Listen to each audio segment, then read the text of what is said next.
नमस्ते, मैं हूं दर्शन दवे। डीडी सेज में आपका स्वागत है।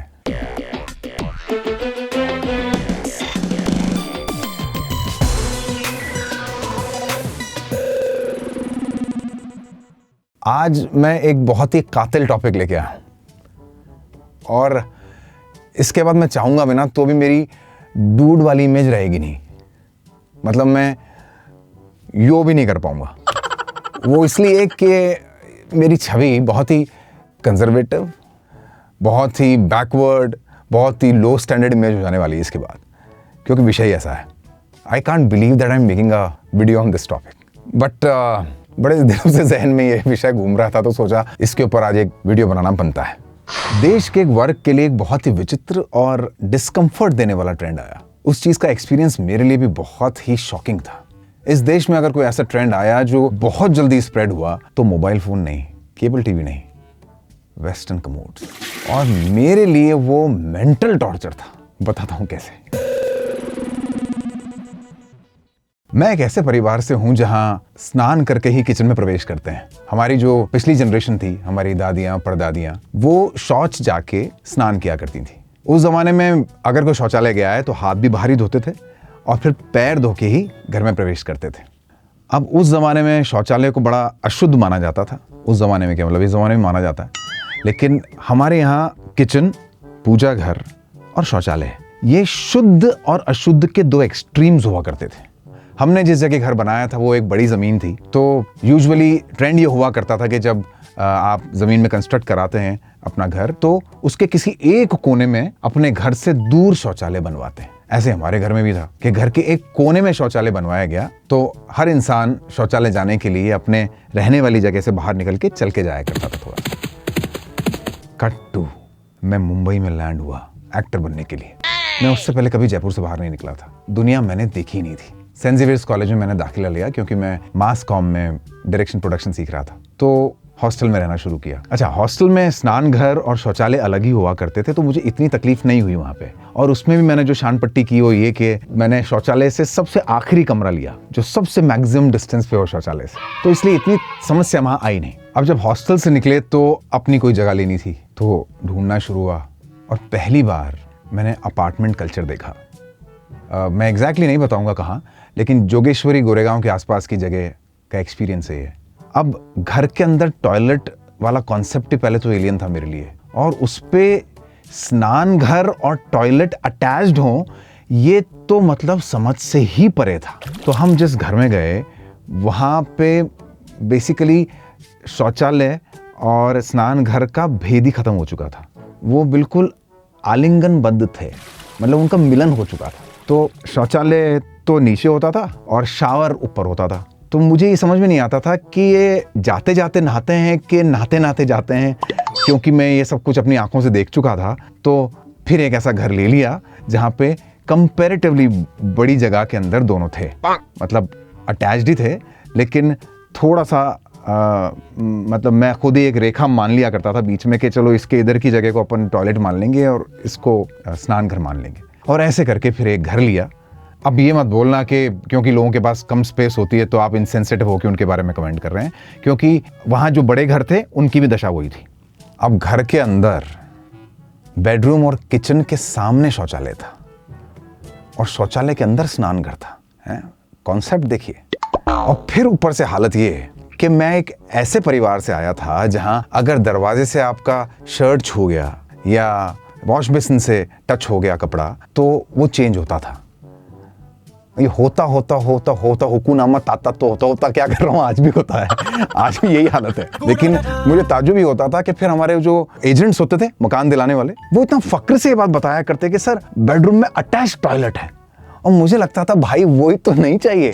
और ऐसे करके वो जो जिंदगी थी मेरी वो सिर्फ इसी स्ट्रगल में निकलने लग गई कि मुझे अब ऐसा मकान चाहिए जहाँ पे इंडियन टॉयलेट हो, स्नान घर अलग हो, शौचालय अलग हो। 40 मकान देखा करता था सिर्फ इसलिए कि मुझे वैसा मकान मिल जाए। मैंने जब घर लिया तो मुझे रियलाइज हुआ कि मैं वहां पे सोऊंगा जहां से मुझसे 2 फुट की दूरी के ऊपर शौचालय होगा। वहां खाना बनाऊंगा जहां से 4 फुट दूर वो जगह होगी जहां खाना खा के मुझे जाना है। How cheap I know. ये बिल्कुल हो सकता है कि आपके लिए बहुत ही सरप्राइजिंग हो जो मैं कह रहा हूं, लेकिन यकीन मानिए हिंदुस्तान के एक इतने बड़े वर्ग के लिए ये इतना बड़ा मैटर है कि जहां आप निवृत्त होने जा रहे हैं उसे आप छुएंगे नहीं, उस पे बैठ जाएंगे सिंहासन की तरह। आप सोच नहीं सकते कि मेरे लिए ये इतना शॉकिंग होता था कि लोग जब कपड़े धोते थे फर्श पे तो वो जो साबुन का पानी है वो कमोड को टच करके वापस आता था आपके कपड़ों में। मैंने मुंबई में देखा कि इतने डूड्स पार्टीज के अंदर अपनी ड्रिंक लेके कमोड पे बैठ जाते थे। मतलब पार्टी हो रही है तो कुछ लोग बालकनी में होते थे, कुछ किचन में चले जाते थे, छोटा घर होता था तो लोग इतना कंफर्टेबली कमोड पे बैठ जाते हैं बात करते वक्त। आपने हीरोइनों को देखा होगा ना, हमारे यहाँ पे सीरियल्स में भी उल्टी करती हैं तो दौड़ के जाके कमोड में मुंह डाल के उल्टी करती हैं यार। और उसके बाद वो मतलब ऐसे उठ के आके पति के गले, मतलब मैं तो ऐसे दूर हट, तू हाथ धो के आ पहले। I don't know how it works. बच्चे खेलते रहते हैं कमोड के चारों तरफ, लोगों ने पेट पाल रखे हैं तो कुत्ता बिल्ली चढ़े रहते हैं उसके ऊपर, कछुआ पाल रखा है तो वो कछुआ उसी नाले पे बैठा रहता है, फिर उस कछुए को उठा के लोग वापस बेड पे रख देते हैं। आई डोंट नो ये कैसे कर पाते हैं लोग यार। अखबार ले जाते हैं यार, फोन ले जाते हैं, ड्रिंक्स ले जाते हैं अंदर। खाने जा रहे हो क्या कमोड पे बैठ के, मतलब साथ ही बहुत विचित्र है। और शायद मुझे ये बात कभी इसलिए समझ में नहीं आई कि मुझे वो दिव्य ज्ञान ही प्राप्त नहीं हुआ। मैंने मतलब या तो मेरे को शास्त्रों में उल्लेख नहीं मिला इसका, या मेरी तो कुंडलिनी जागृत नहीं हुई कि मैं समझ सकूं ये पूरी माया समझ सकूं। और आप यकीन नहीं करेंगे कि मेरे लिए ये इतना बड़ा रॉकेट साइंस हो गया कि मैं मेरे दोस्तों के सामने कभी भी ये टॉपिक छेड़ दिया करता था समझने के लिए। मतलब मैंने डिनर पे ये बातें डिस्कस की हैं कि तुम कैसे जाते हो यार। एक तो ये बहुत बड़ी रियलिटी है कि ये असंभव है कि टॉयलेट के अंदर का कोई हिस्सा आपने कभी छुआ ना हो।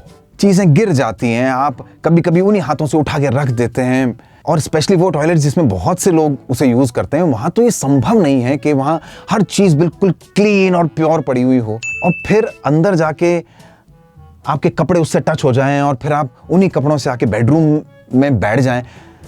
बड़ा कॉमन है, डोंट टेल मी कि ये होता नहीं है। रात दिन देखते हैं हम, लोग सोफे पे बैठ जाते हैं। फिर हमारे यहाँ पे जो लड़के जाते हैं, जाहिर सी बात है वो ट्राउजर नीचे पड़ी रहती है ना, वो बेल्ट उस पर टच होती रहती है, फिर वो उसी को पहन लेते हैं वापस, और फिर जाके यार आप कहीं भी बैठ जाते हो। हैं, ये वो देश है जहाँ महिलाएं सलवार कुर्ता पहनती हैं, चुन्नियाँ लटकी रहती हैं उनकी तित्ती नीचे तक, साड़ियाँ पहनती हैं। पॉसिबल है क्या कि उस सिंहासन पे पोछा नहीं लगता हो उनकी साड़ियों का, उनके सलवार कुर्तों का? वो लिड जो पीछे होती है वो तो टच ही होती रहती है आपकी बैक पे, क्योंकि कॉन्सेप्ट ही यही है कि टच करके ही बैठना है।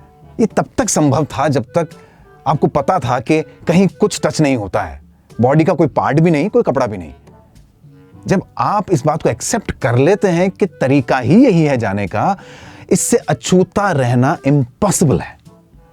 और उसके बाद एक बहुत बड़ी पॉपुलेशन देखी मैंने, मेरे मित्र भी हैं, जान पहचान के लोग भी हैं, जो टॉयलेट जाके आते हैं और फिर उन्हीं हाथों से नल खोल लेते हैं। हमें बचपन से सिखाया गया कि आपको नल ऐसे कलाई से खोलना है।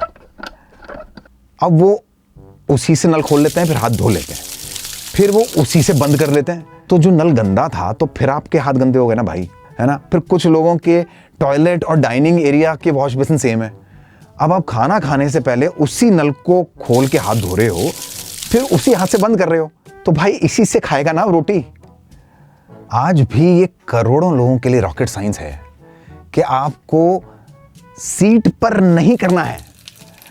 हमारे मुंबई में कई बार पीछे एक स्टिकर लगा देते थे कि सही निशाना बांधिए। कितना एम्बैरेसिंग है यार, लेकिन हमारे यहाँ लिख देते थे ऐसे, तो हम जानते हैं कि ये होता है। और इसीलिए कितने लोग चढ़ के बैठते हैं सिंहासन पे। मैं नहीं, नो, मैंने मेरे घर में इसीलिए इंडो वेस्टर्न लगवाया था। लेकिन कितने ऐसे लोग हैं जो फिर उतर के धोते हैं यार। oh, no. मतलब शौचालय है ना, अपने आप में एक ऐसी लेबोरेटरी हो जाता है, ऐसी प्रयोगशाला जिसमें दुनिया भर के एक्सपेरिमेंट कर चुके होते हैं लोग बाग, क्योंकि वेस्टर्न यूज करने की इंडियंस को आदत ही नहीं थी बरसों से। और उस पे भाई साहब जेट स्प्रे है। हमारे घर में ये परंपरा रही है कि अगर आप शौचालय गए हैं और उस पूरे कार्यक्रम में कहीं कोई छींटा लग जाए, मतलब बाल्टी में पानी भरते हुए कुछ छींटा लग गया, तो साबुन लगता है, फिर धोया जाता है साबुन से। और जब आप कभी भी किसी नए जगह में इस्तेमाल करते हैं जेट स्प्रे को, तो मतलब बिल्कुल छपाक होता है बस। मतलब और चीज क्या ध्यान रखोगे यार, अगर पूरी तरीके से आदमी स्नान करके बाहर निकलता है तो। वो भी कॉन्सेप्ट मेरे बिल्कुल गले नहीं उतरा। मैंने सिर्फ इतना ऑब्जर्व किया इतने बरसों में कि जिस सरफेस पे आप पूरी तरह से टच होके बैठते हैं, ये इम्पॉसिबल है कि वो हरदम बिल्कुल क्लीन रहे। या तो आप दिन में उसको 4 बार धोइए, अदरवाइज उसे आप जितनी बार इस्तेमाल करेंगे कमोड्स में फ्लश के छींटे बाहर आते हैं।